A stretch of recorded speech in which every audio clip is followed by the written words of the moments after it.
It's been 12 years since the attacks on the World Trade Centers in New York City.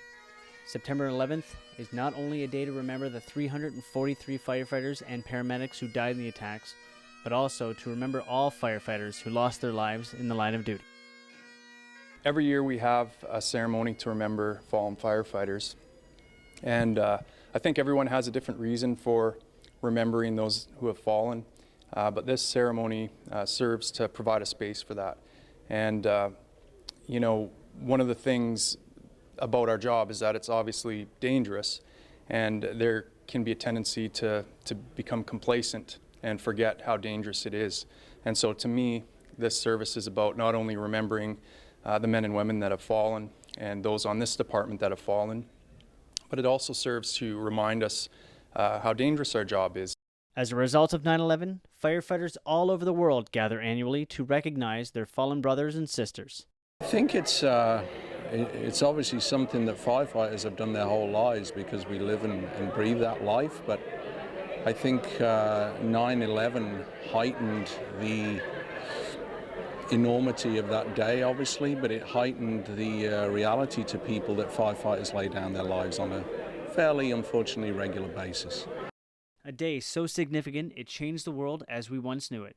People can still recall where they were when the 9/11 attacks occurred.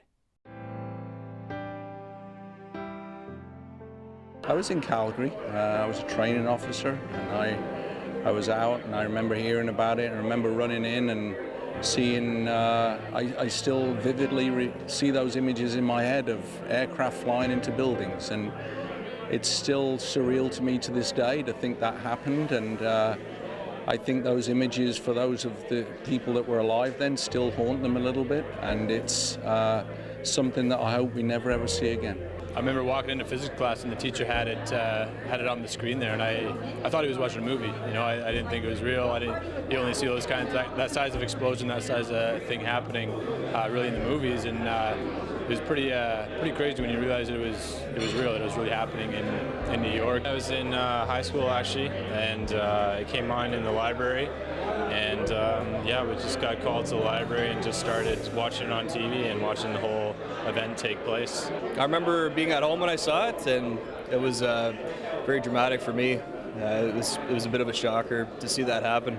For me, witnessing the activities as they transpired was just, I couldn't go to work until I saw a few more hours of that coverage. I remember I was in my law class, and our principal came over the PA system to tell the whole entire school that the two towers had been struck in New York.